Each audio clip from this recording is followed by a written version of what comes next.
Hello and welcome back to the Full of Ourselves podcast.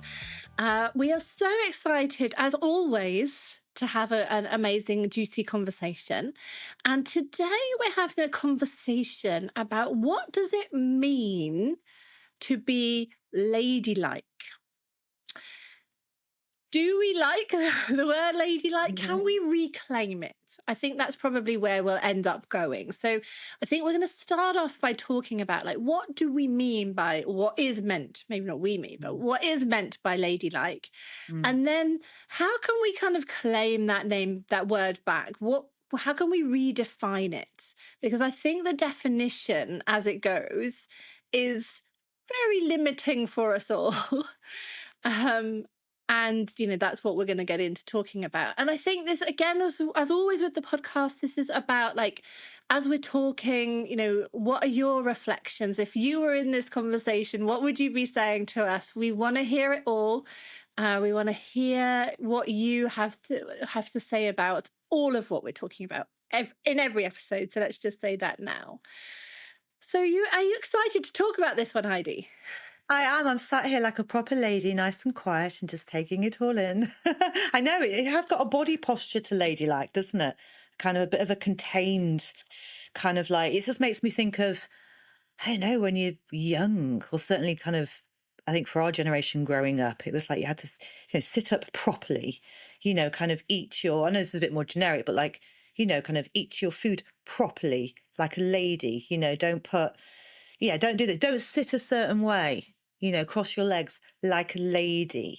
You've got to look a certain way like a lady. There's a lot of these possible ideas that we've grown up with, labeling as to what it means to be a lady. So, yeah, I'm really excited to see where this goes because, as ever, this is in the context of running your business, and how that might impact upon what it is that you're doing and how it might be limiting actually without you realizing you're carrying this forwards. I Yeah. think so. I think it's about standards and expectations. It's about Mm, saying, I think being you're not ladylike. I think it's kind of used as a criticism, isn't it? There's a standard of like you should be behaving in these explicit ways, and if you're not doing that, then you know whatever they're going to do, there's sanctions or there's something around trying to make you feel shame or feel small and that kind of thing. And I think that's interesting, and that's yeah. why we wanted to talk about this one, I think, isn't it? Yeah. Is it from, I don't know, I've got this in my head now. Is it Little Britain's thing? She's a lady. That's like, is it from that? I was watching loads of real clips on Ab Fab and Little Britain and stuff last night. When you could be very unpolitically humorous, there was a lot of very, very fun things. And even how you're speaking, I know, is making me laugh. It's a very clipped way of speaking. It's, like the plum in the mouth. Yeah, and to be honest, when we Yeah. think of the word ladylike, there's a certain kind of a repression that comes into that. A certain, like you're saying about these standards and expectations, and it's very, why are they there? Because of how they're socially acceptable. It's very much about how you're going to be seen by the society and the company that you keep, and you want to make the best impression possible. But obviously, that might mean that you're eclipsing and denying and hiding you, who you truly are, which might not be, you might be very much a lady, very naturally. That's who you are. But for a lot of us, maybe not. Maybe as soon as the doors are closed, we slouch, we take the bra off, we start swearing, like, yeah, there's all these ways that maybe we're not being actually who we are. And I think, I don't know, just going to say as well, it's just making me think about, especially this day and age when, and we've touched upon this before, and I think this could be a good topic for us to discuss at later dates. Let us know if you'd like this to be something we do talk about, is the kind of social media idea of presenting ourselves and what that looks like and how your appearance needs to be.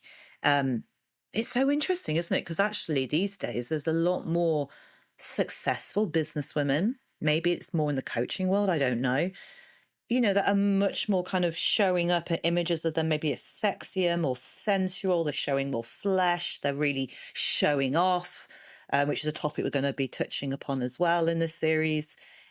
Very maybe a bit more shocking and a little bit more naughty than the ideal of how you saw maybe a businesswoman. Because this, in a way, isn't it? The ladylike thing, we're putting it in context with being a businesswoman and what that should mean. I don't know. What do you think? What is I'd love to know your thoughts on what is ladylike, classically. Yeah, I think there's a couple of things that are coming up for me. And one of them is that it's not so much about me, it's around someone's perception of me. Mm, It feels like it's about a performance. It's about like how am mm, I showing up in the world?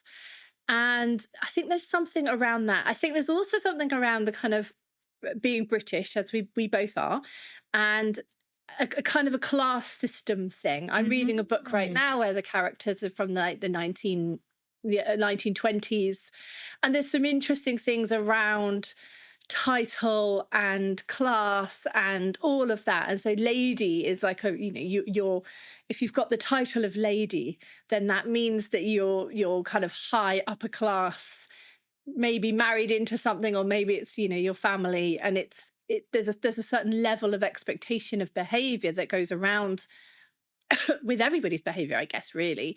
Yeah, um, but I think what's interesting is the definition. I looked up, you know me, I love my stats, yeah. a definition of ladylike that I wanted to kind of just break Mm, into a little bit. So the words mm, that came up were graceful, oh, polite, mm, and behaving in a way that is thought to be socially acceptable for a mm, woman. mm. Whew, there's a lot there. There's a There's lot a there. lot Shall we there.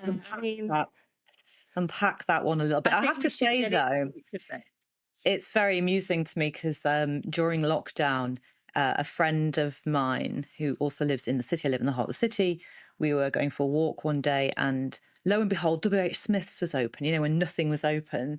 So we ended up going in and spending like a ridiculous amount of time looking at everything because like, you're in a shop, let's have a look. And so WH Smith, those of you that are not from the UK, don't know if it is. I think it is a very British Yeah, I think so. shop. Yeah. Yeah, it's a kind of stationery kind of place and that kind of stuff. A few gifts, books, magazines. But they had a Magazines, whole DVDs. Yeah. yeah, and they had a whole wall of those gift experiences.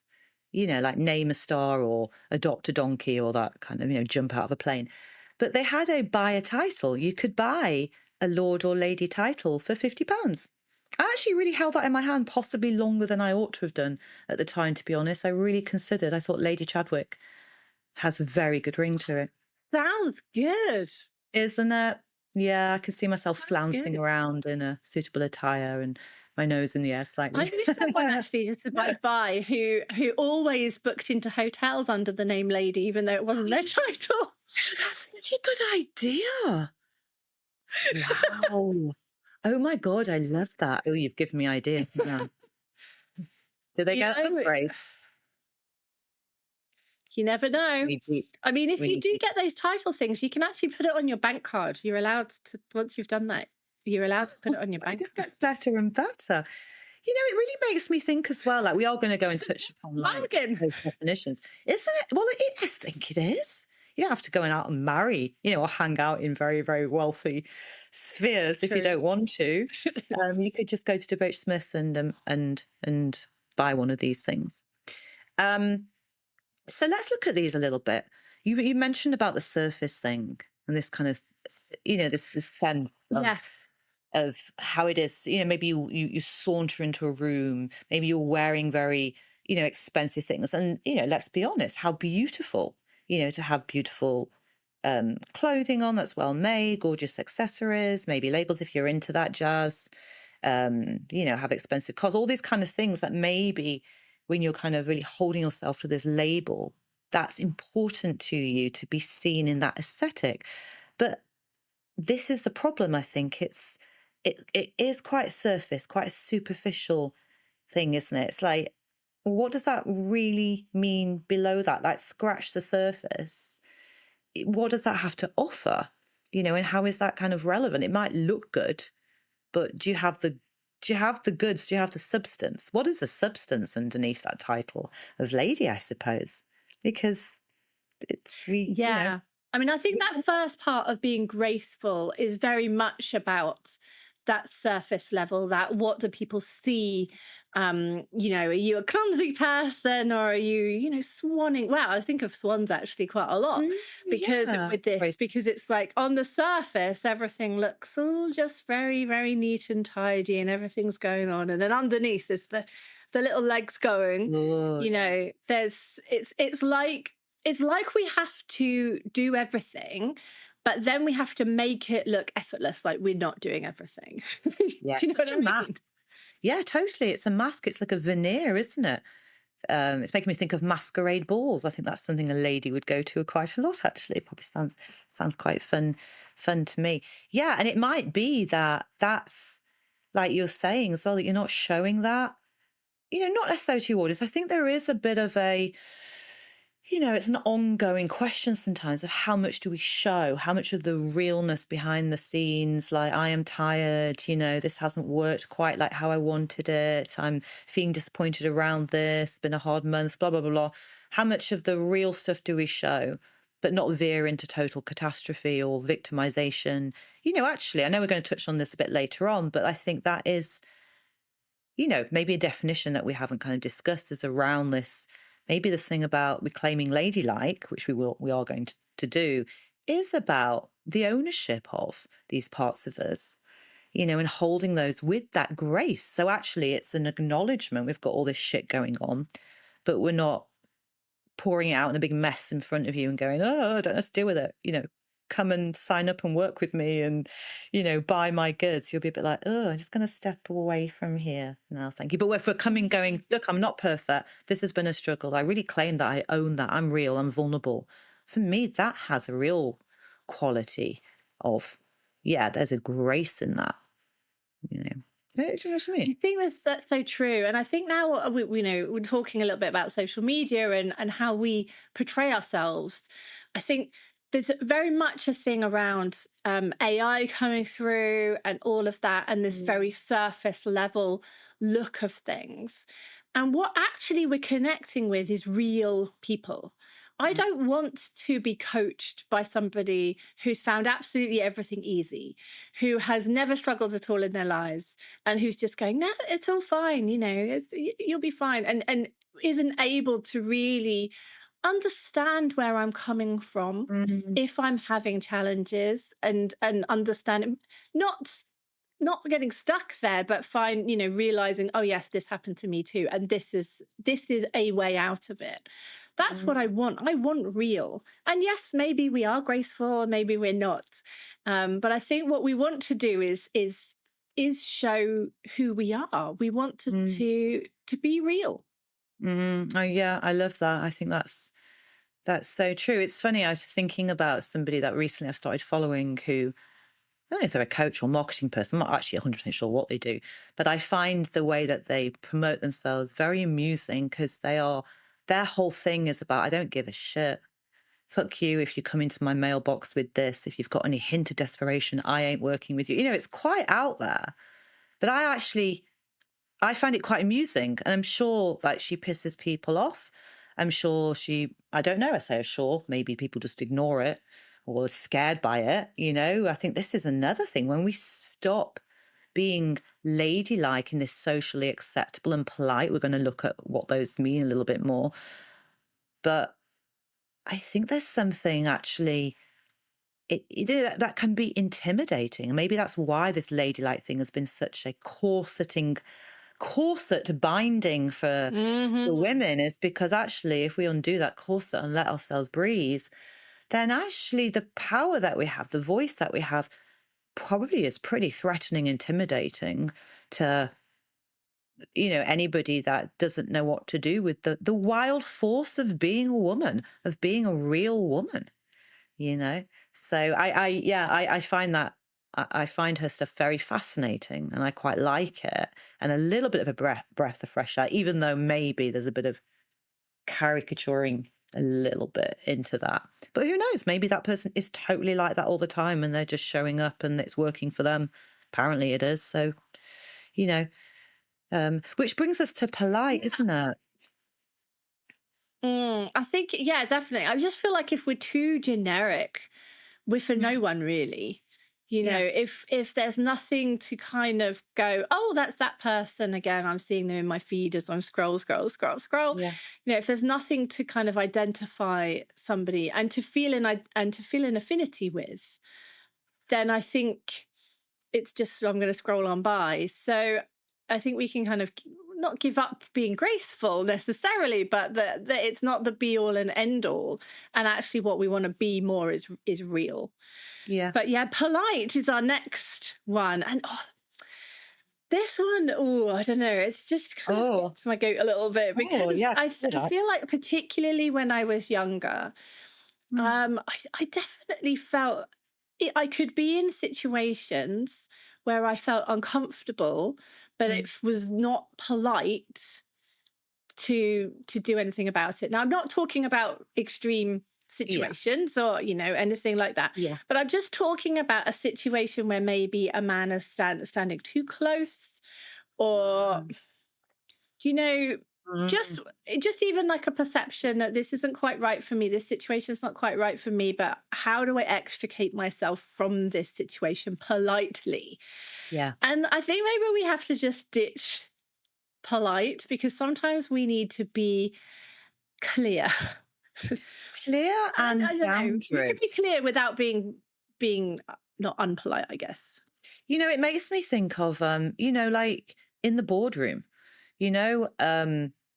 at work, and you might have had this, if you've been working for a company, you might have it now if you're, a CEO or in the C suite of a company, or in, possibly in your own, you might be finding this coming up for you and not know what to do with it. There is a certain thing, isn't there, about, or there has been a certain judgment around how women are in that space and how much you're allowed to take up your voice, or whether you're being spoken over, you're actually being listened to.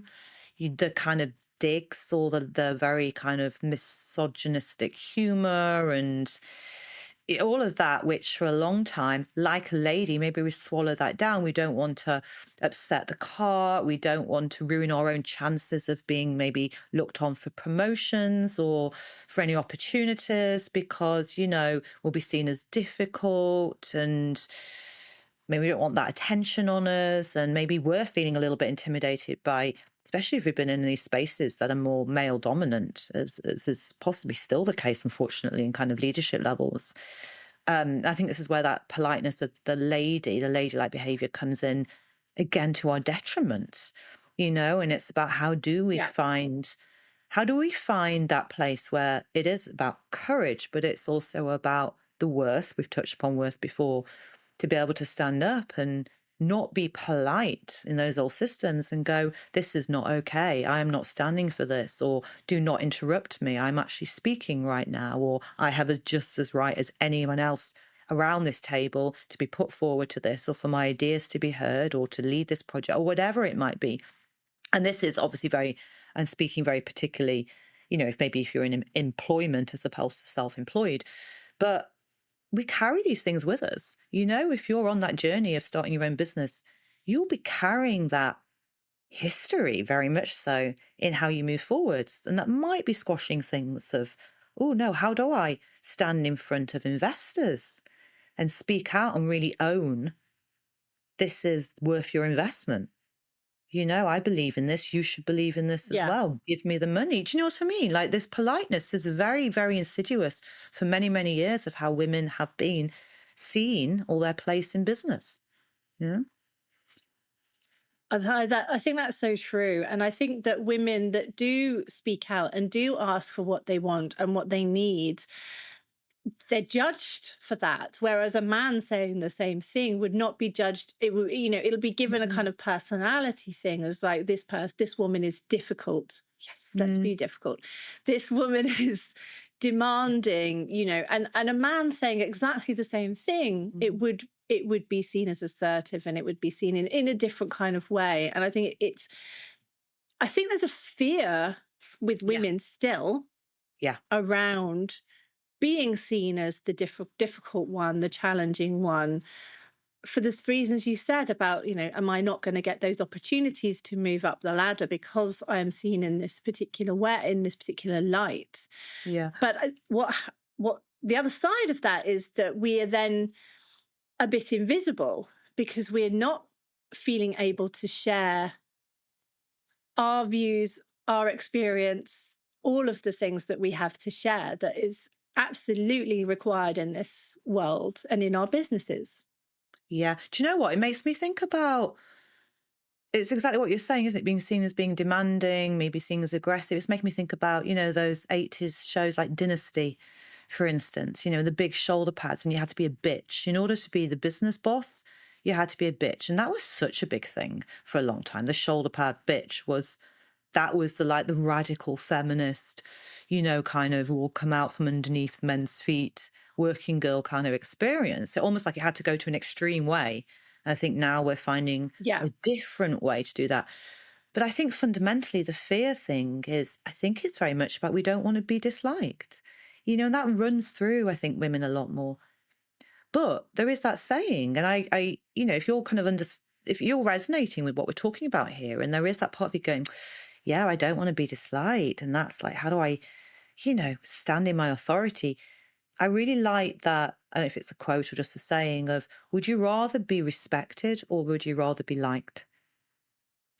And I love that because actually, especially in positions of power and leadership, respect is everything. You don't have to like a person to respect what they stand for, what they're offering, what they're doing in the world. Um, I think that's really important to make that distinction. Yeah, I definitely agree with that, and it makes a lot of sense. But Good, I think it can good. still feel really difficult to step into that. I Yeah. think it's something that, once again, we always need to take our little tiny steps forward and keep moving in the right direction. It may not be a big jump. It might be small things, and that they're going to build, and incrementally, when you look back a year, 2 years, 3 years, you'll see how much you have changed in the way that you act in the world and deal with other people and all of that. And I think the good girl personality, me working with my good girls, because it's me, and that's really where I'm coming from, is that a lot of us have very high empathy. We're thinking more Mm, about the other person than we're thinking about ourselves. And I think, mm, once again, that's something that has been ingrained in women over the years, over the centuries. It's been mm. about, like, where can I, where can I help somebody else, or what does how can I make somebody else feel comfortable in this Uh, situation? And it's at the detriment of our own comfort and our own safety and our own feelings of happiness and our own boundaries.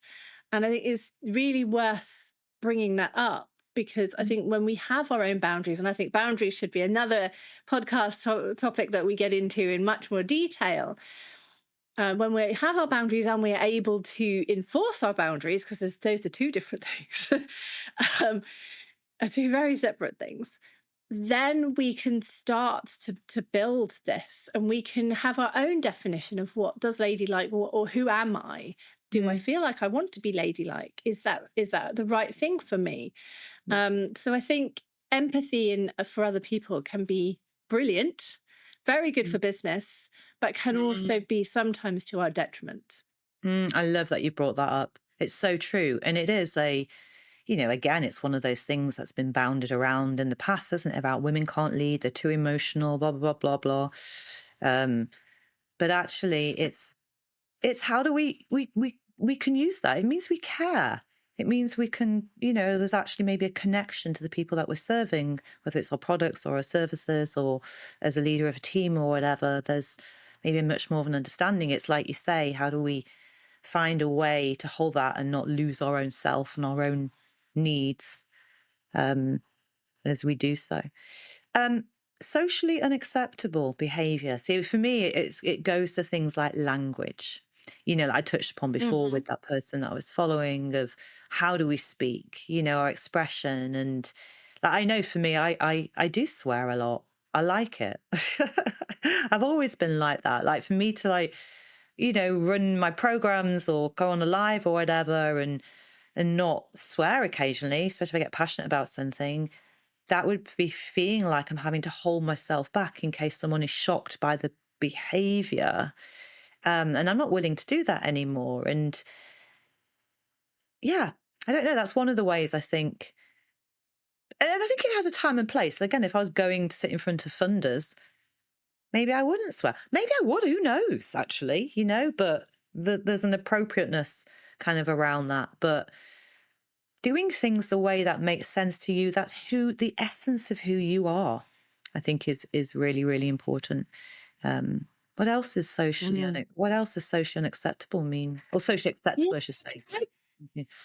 Yeah, I've been thinking about it in terms of a kind of almost historical context, Mm, because things have changed so quickly, even in our lifetime. Having your own business as a woman just wouldn't have been really, I mean, it wasn't impossible, but it wasn't really a thing when we were younger. I mean, even for me in my 20s, when I finished university, it never even occurred to me to start my own business, because to do that would have cost a lot of money. You need a bricks and mortar place to be. So, what I was looking for was a job. Who can I work for? And pre so nearly pre-internet, pre-social media, certainly, and being able to have your own website and all of that kind of stuff, that has just, we forget sometimes how st- how much how this has only just recently happened, like yeah, in a kind of yeah. historical context. Well, probably about And 30 I'm years sure, or something. yeah, I mean, I'm sure, as I said, I was reading this book set in like the 1920s, and you see things like Bridgerton and all of that kind of stuff. All of those things about. I think women have always pushed the boundaries Yeah, of what is acceptable. yeah, Some women have been able to push those boundaries. Um, and thank goodness for them, because they are the ones who are the trailblazers, who are helping us, and we continue to do that. But what is acceptable now is not, is changing so quickly, I think. yeah. That's so interesting. 'Cause also, those stories of those women that were doing that, that were pioneering the way, it's like, is it a woman that invented the first, like, some part of the computer system or something? There's so many of these stories, Hmm. but they're not the stories you hear about. They're not the kind of common stories that you learn about at schools. It makes you so damn pissed off, doesn't it? Because these go back, hundreds of years. There will be some incredible woman who is, yeah, I don't know, like in the war, was it? Who was it? Some famous Yeah. actress. I thought there was probably a few actually that ended up working for the resistance in very, very, kind of undercover ways, risking their own lives in order to help others, like putting themselves, in these dangerous situations and being a revolutionary actually, you know, um, in lots of ways. But we don't tend to hear about that. I think there's something about also these days that maybe social acceptable is you don't get divorced. Maybe social acceptable is you're not a single mum. Maybe socially unacceptable is, you're not Hmm. really open about your sexuality and your love of sex and pleasure and adventures and all of these things. That would have been kept very much under a label and would have been scandalous, and possibly, life destructive, never mind your career destructive.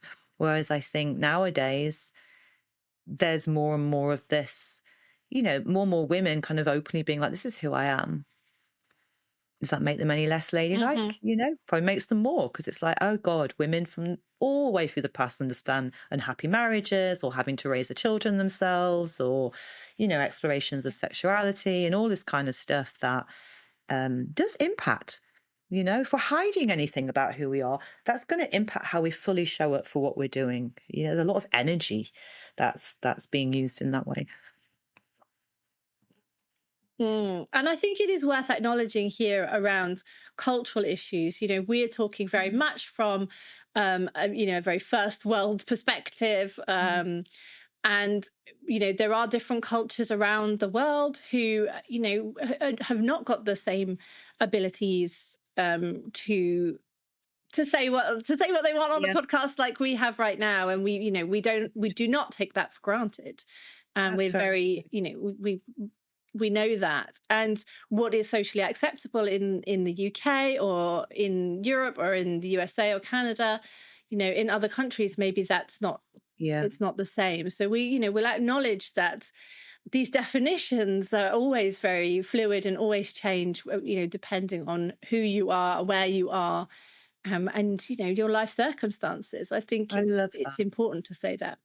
Thank you for saying that. And if you were listening and you are from places that Anna hasn't mentioned, it'd be amazing and fascinating to know what constitutes ladylike behavior in your culture, in your society, Yeah. in your country, and how that's impacted women in business. And, just another thing to add as well to what I was, the things that we're talking about as women, which is very exciting now, is how much more talk there is, and particularly in the boardrooms and in business meetings in companies around the realities of women, that being carers, perhaps for their elderly Hmm. parents, how they manage that in business, looking after children, going through menopause, dealing with infertility issues, pregnancies, maternity leave, all of these things are suddenly having much more of a voice, which before, again, it wasn't ladylike, it wasn't acceptable or polite to bring this up. Talking about money, that was never ladylike thing to do. Talking about power, talking about this is what you want to have. This is it's suddenly the liberation around, and it's still edgy and scary, and is it okay? And will people like Yeah. me? And am I allowed to say all of this? Um, I think it's wonderful that that's a lot more on the table now.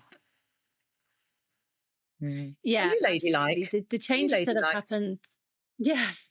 The changes that Yes. have happened in the last 10, 15 years, I think it's been brilliant for women, and more needs to happen, but it's good that it Yeah. is happening and that we are able to talk about these kinds of things. And where we feel we are right now, and maybe in 5 years time we might have to do this again, and talk, and it might be very different, we don't Yeah. know. So I think it's acknowledging that we're living in an amazing time in history for women. um, Also, I'm just thinking about those kind of big businessmen.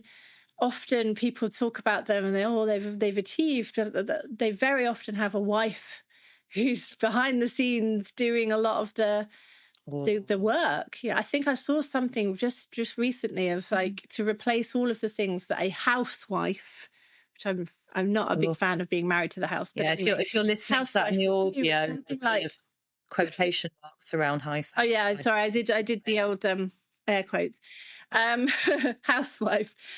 But I think it was something like $200,000 a year to pay someone to do all of the different things, like looking after children and dealing Wow. with cleaning, and all of the stuff, dealing with getting fruit, like whatever. It's a salary, or it should be a salaried job. Yeah. um and I'd love a wife in Yeah. that traditional way, Yeah. someone to help with those kinds of things. Yeah. When I'm reading my books and seeing, again, it's about class, but Yeah. these people who've got like maids and butlers, I'm like, oh gosh, that'd be great. Lady of the house. I can see you being a lady of the That would house. be nice. It suits you very well.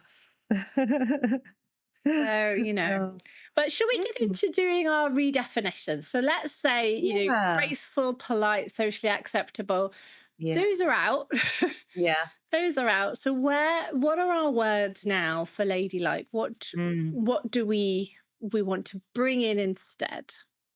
For me, the first thing that comes up is this bringing in all of who we are as a woman, all of the different facets of a lived experience of being Hmm.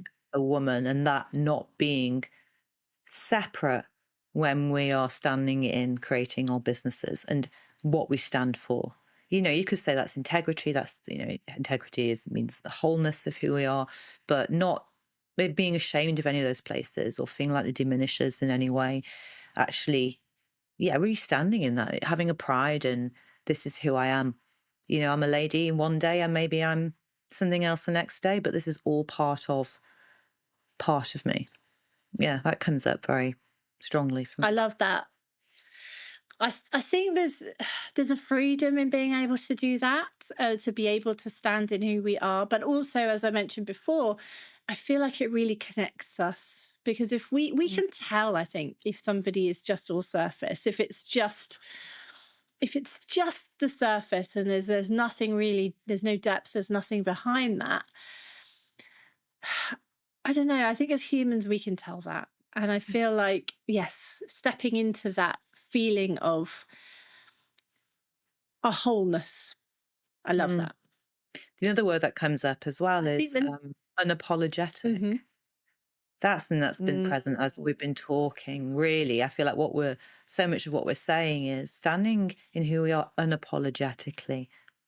That is, I think, is quite a huge one, maybe an ongoing one as we keep stepping deeper and further into our business, what we're creating, into leading, into growing teams, into establishing ourselves. I think that's always a practice of how can I be unapologetic about this place I'm in now and having more and expanding and having a bigger voice, maybe bigger platforms and being seen, the visibility you touched upon before as well, unapologetically and taking that space. mm. And I think what comes within that sometimes can be confidence, because I think when we Mm, are able to stand in what we want and saying this you standing in that and saying this is what I want, this is what I need, I don't need to apologize for that. I don't You don't necessarily need to be the one to give me that. That's not what it's about, but it's being able to stand in that. And I think having that confidence about who we are, where our business is going right now, mm, that helps with us being able to just be stand firm in that. mm. One other as well, then I'm really curious to know your thoughts on this. Again, it's just coming to me.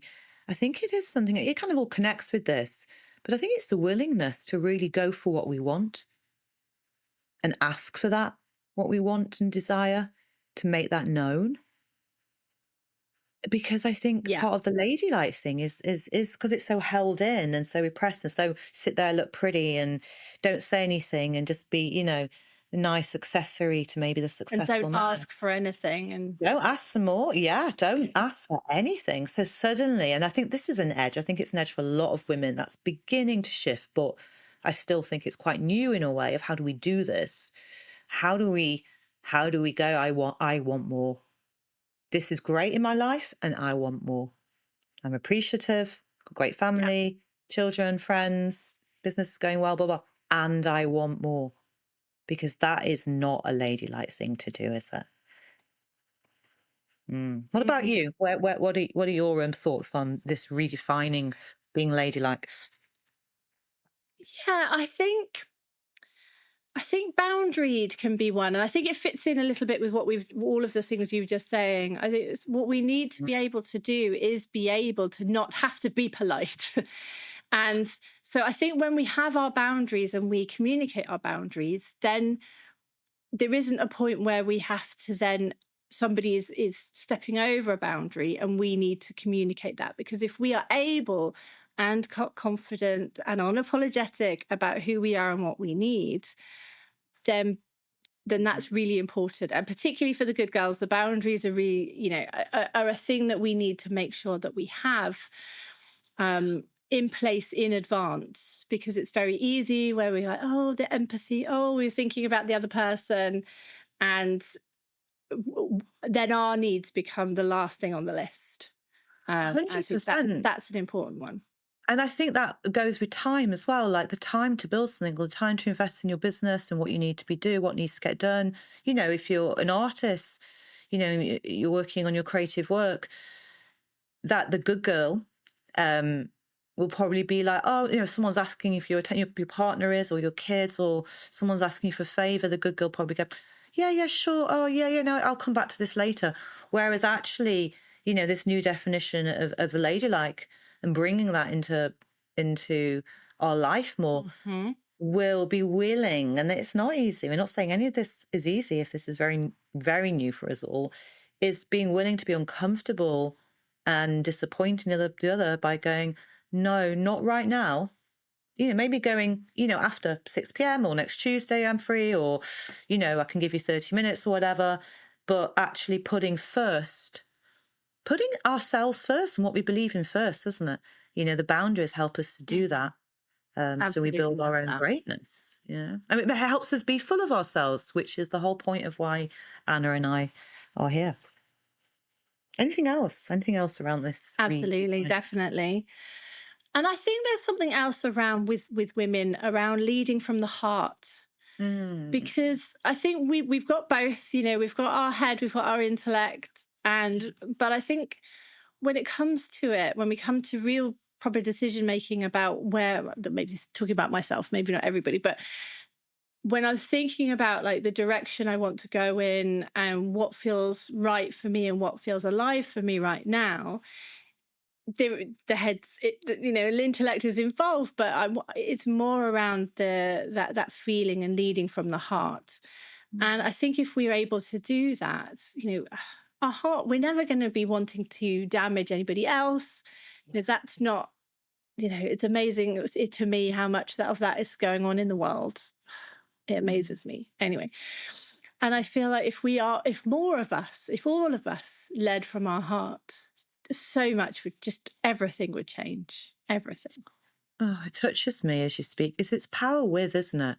And it's breaking the power over, power under, and traditionally the ladylike, kind of role, I suppose, has been the one that's power under, the subservient, but probably seething with rage. Well, not even probably, seething with rage, resentment, all of this underneath. This is an empowered place that's with. I mean, that's true power. I would love to see Mm, that as well. I really would. I think it makes such a difference in the world. mm, Mm. Yeah, and then it yeah. becomes a superpower, that And heart another, that cares. Mm. definitely. And another one I think we've had conversations about a lot over the last few years is around balance and working kind of seasonally. I love how you brought 'Cause I this in. think business has always been like go, go, go 24/7. We've got to keep going. We've got a global marketplace. We could be selling all day, all night. We don't have to stop. But actually, I feel like women, we have our own rhythms. We know that Mm. we do. And in the UK, we particularly have seasons in terms of the weather. I know not everywhere in the world has that, but we're coming into this kind of autumn season as we record this right now here. And I think for me, having seasons around my business is a massive game changer. I Mm. don't have to be go, go, go all of the time. There are times I love this idea of seasons of sacrifice. I don't know if I've told you about this one No, before, but I that heard was this fun. from some television writers, and they were talking about because in TV writing, they have particular times where if they get a pilot accepted, they've got a really short amount of time to write the series and do all of the work. And it's very seasonal work, basically, is what they were saying. So sometimes there will be times where we're really busy. We're on the go all the time. We're really Mm. promoting what we're doing. We're connecting with people. We're doing all of that. But actually, what we Mm. also need are those fallow times where we're resting, where we're sitting by the fire, where we're recuperating, where we're replenishing our energy.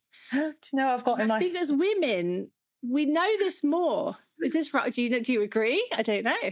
No, I'm sorry. I just when you were saying about resting, I just suddenly had this image of like an old, like the old-fashioned idea of a lady kind of taking to her bed, and that's too much, and having her smelling salts I love that. and going to take a walk Yeah. at the seaside. It's all a bit dramatic, isn't it? In that sense, because it's all coming from, oh, you poor, fragile, delicate little flower.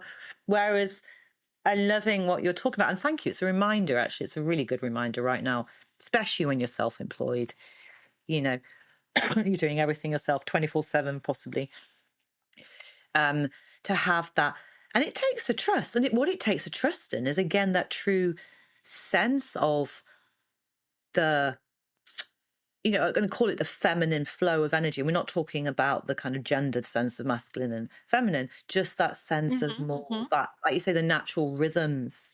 of nature and trusting, just like nature goes fallow and goes into this kind of what seemingly death. It's actually stuff's going on underneath, and then suddenly all this stuff bursts up that's been waiting to come up and been gestating under the earth, and then you get the bloom of the summer. It's like whoa, and then it's thank you. I think this is the thing about business. It's so go, go, go, go, go, go, very of that kind of patriarchal productivity all the time, for the time, that actually a part of reclaiming ladylike is Mhm. going, well, let's bring the essence of being woman into our seasons of our business. Again, can you imagine a world that honored that? That's how business is run. It's like mind blowing, but it's so that you don't have guilt. You don't have the, I don't know about you, but sometimes I can have the, "Oh, I haven't done anything on my business today guilt. And oh, I'll just write a little Oh, something, or I'll just send absolutely. an email, or I'll post. I'll just, oh, there's no harm. I'll just find a funny meme to put on my social media account, guilty of all of that, rather than be like, I can do this. Okay.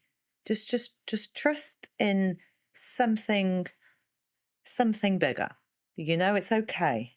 Just, relax into. I love how you bring that in. We hear we hear so many tales of burnout, of people who are just working and working and working, and they get to wherever it is Huge. they want to get to, but they can't appreciate it because they've completely burnt themselves out, and it can take years to get back to a good level of energy. And I think that Yeah. as women, I think we need to remember to do that. And I know I find resting, again, it's the same thing I think you were just talking about, really, is like resting and taking time away from my business. I almost feel like I'm on edge a bit. I'm like not properly resting because I'm always like, should I be just checking this? Should I just can I just Maybe but we you, need a if spa you're always weekend, on that, Anna. let's do it. Uh-huh. Let's do it. But I think when we're always on edge, Mm, we we yeah, never properly rest, it's so true. And And I unfortunately, think I we think need it to is give ourselves such a permission thing. Yeah. to do that. It's yeah. I mean, great, because that's something I'm going to take away from the. One of the things I'm going to take away from this of that, and look at my relationship to that. But I think maybe one of the. I mean, this is again as ever. This is such a huge topic. We would love, love, love to know your thoughts. That would be fantastic to do. Let us know anything that's maybe you've had a realization, an aha, or there's something that you suddenly thought about that you think would be interesting for us to know and for everyone else to hear about. That would be absolutely wonderful. But I think maybe to bring this to a close, I think one of the big things that's just come to me around changing this definition of ladylike, when we had to like almost almost suck in our own pleasure. What if maybe being ladylike in what we're doing in our business is reclaiming the pleasure of doing so, the joy of what we're doing, Mhm. the juice of it. I talk about that I have one of the big things that I work with is how do we live a turned on life in whatever we're doing. And that doesn't mean we walk around like, just having orgasms all over the place. It could be very quiet pleasure. That's okay too. But that I think is reclaiming something. We're allowed to find that pleasure, the juice, that deliciousness, and revel in that and feel Mhm. that in our whole bodies in running our businesses. They don't have to be dry as fuck. They don't have to be this kind of boxed. Uh, we can let that out in a way that's, yeah, that's just yum, delicious. Yeah. Oh, I love it. So we've got some new definitions of ladylike. I'll just read through some. And as we said, we'd love to hear what words you would add to this list because it is certainly not the end of the list. We want more. But ladylike for us means being empowered, leading from the heart, being boundaried and unapologetic, being compassionate, being attuned to ourselves and what we need and what is needed in the world, being real, Mm, being ambitious, mm, following our instinct, our own wild instincts. mm. And also following our own seasons, and our own balance around that. Um, Gorgeous. People talk so much about work-life balance, but I think really the balance comes over time much more. Like often we'll be working a little bit and then we want to take Take that Mm, downtime. mm. Was there anything else we needed to add to that list? That's a long list, Heidi. No, I think it's great. I think that kind of pretty much covers what we've been talking about. Thank you so much once again for your time, for your attention, for your listening ears, wherever you are in the world. We really appreciate it. And we'll be back again soon with another juicy as topic um, to be full of yourself as you move through your working life. See you soon.